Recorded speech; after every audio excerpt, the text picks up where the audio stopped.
The project that we're going to all witness tomorrow, for me, started with a personal conversation with Bill Coleman.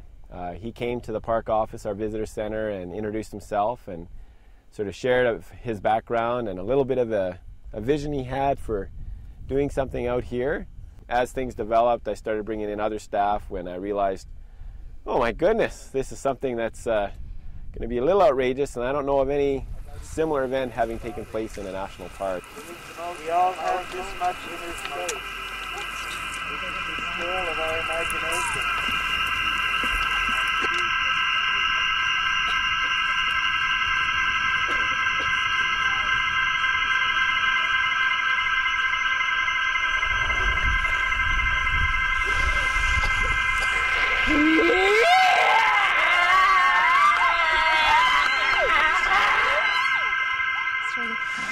I've got to admit that I'm so selfishly grateful for being out here when it's before the audience, so that we've actually seen these perfect images up against this extraordinary landscape. And I've just wept so many times. I thought I was going to get dehydrated just from the beauty.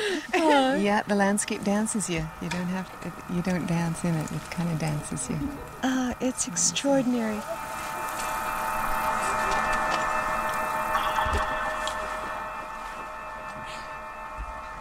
So nice that this is so intergenerational. Yeah. With the dance. I think our range is what? How old is Juliette? Juliette's 5. 5, and then... And David's 64. David's 64, so that's our range. So yeah. That's our range. Yeah. It's and quite also different extraordinary. dance backgrounds. I mean, there are people that have never danced, and it's great, the community dancers from jazz, ballet, modern, Highland, hip-hop. Yeah.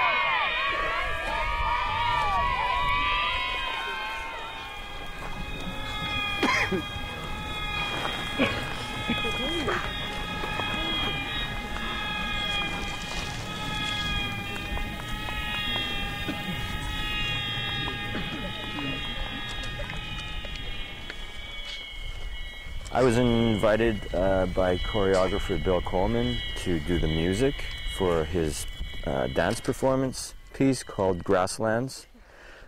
Bill has been planning this project for a number of years, but most intensively over the last year.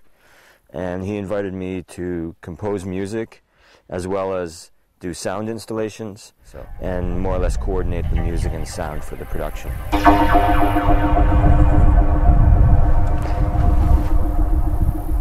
I love the meeting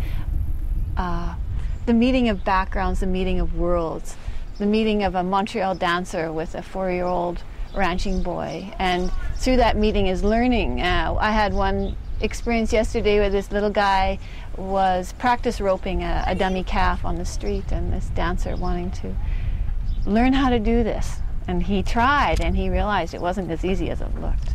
And the little boy having pride again in who he was, and the dancer being so generous towards him. That's great.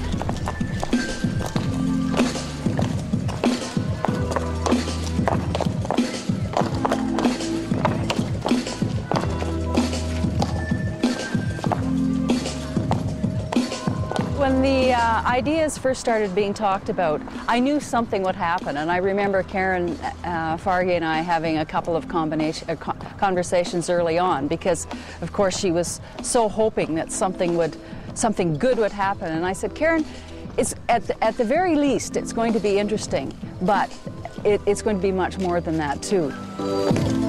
The role of the artist in a residency is usually to sort of animate the community, because when we move into an area, there's usually so much already there, and it's quite rich in its own right.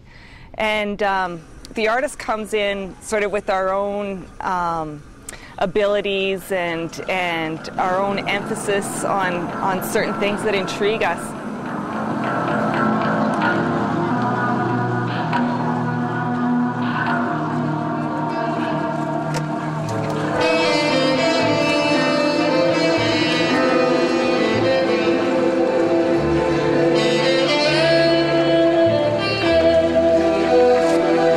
And what can I tell you?